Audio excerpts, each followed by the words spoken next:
The federal government says it will finally begin enforcing the national Real ID law starting on May 7th, for real this time after nearly 2 decades of delays. Hi, I'm Christine Elm, the United States Secretary of Homeland Security. If you plan on traveling, we need your help to prevent delays and to prove your identity. Get a Real ID. Starting May 7th, you will need a Real ID to travel by air or to visit federal buildings in the United States. These IDs keep our country safe because they help prevent fraud and they enhance security. Please do your part to protect our country. Go today and don't delay. Go today and don't delay.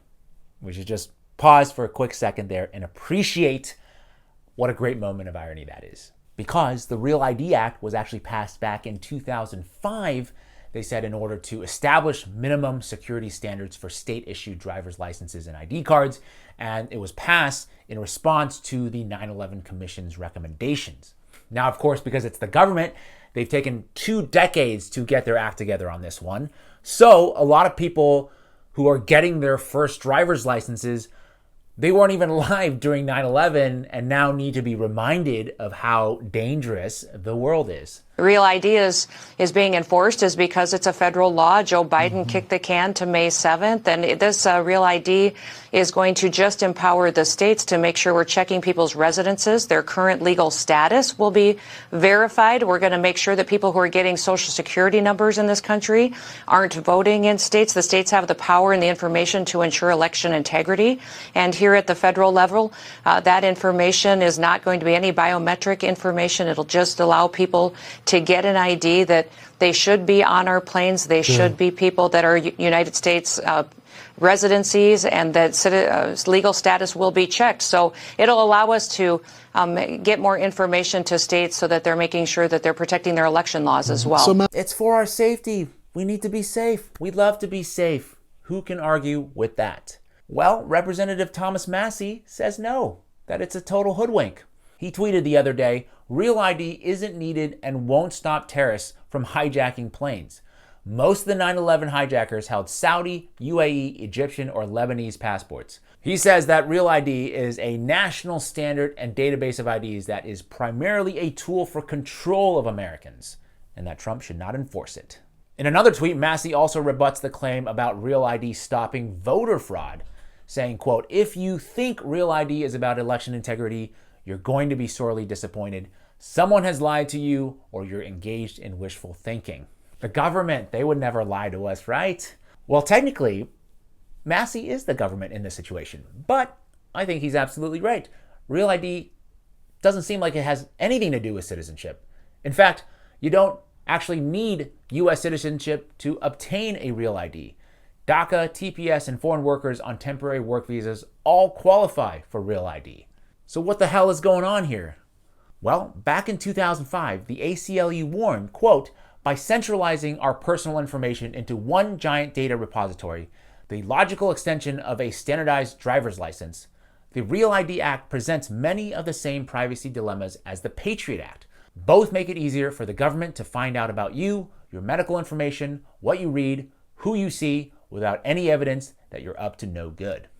Yeah, so if Real ID doesn't help improve safety, doesn't improve election integrity, if it doesn't actually secure a country, then it starts to look like papers, governments past and present, forcing citizens to carry papers, who can go where, who are the good people, who are the bad people, who has spoken out against our government, or more accurately nowadays, other governments. It's actually funny how much they, meaning the media, or in this case, definitely the Trump administration, want us to hate a country like China.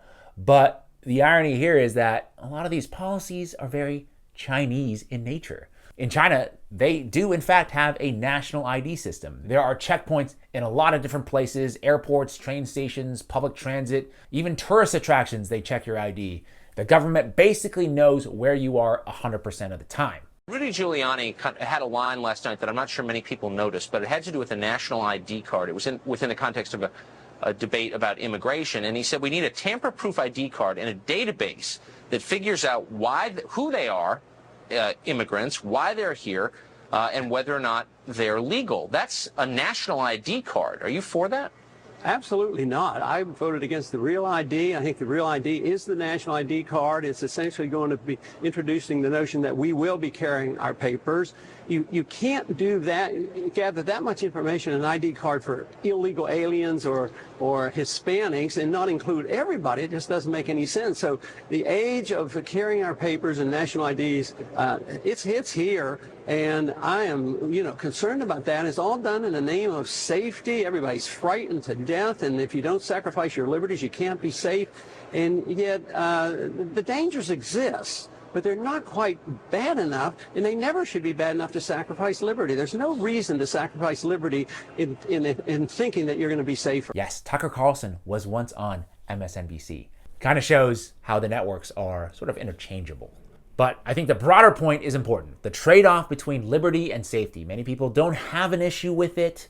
These are some of the reactions to Thomas Massie's tweets about Real ID. People are saying it's been in place for years.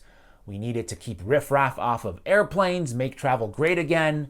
Or others saying it's just a driver's license and people who oppose it are all morons. This, I think, is one of the pitfalls of partisan thinking. My guy likes it, so I like it. But if the other guy likes it, then I don't like it, or vice versa.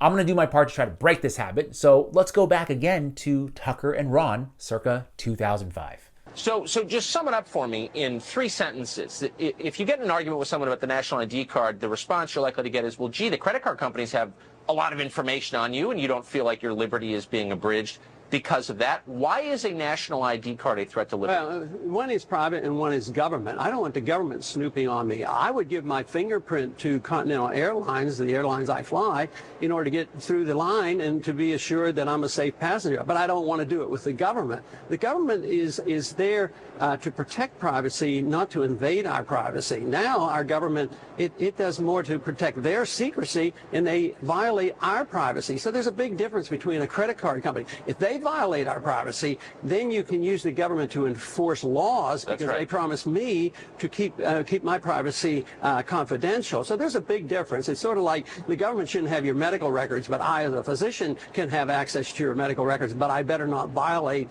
that confidence. Amen. In the end, I think it basically comes down to whether or not you trust the government. If you do, you probably will think that Real ID is no big deal. But if you're skeptical, like me, then it's only logical to think that this is possibly a slippery slope towards mass surveillance hell. Let me know what you think. My name is James Lee. This is 5149. Thank you so much for your time today. Make sure you subscribe, and I'll see you in the next one.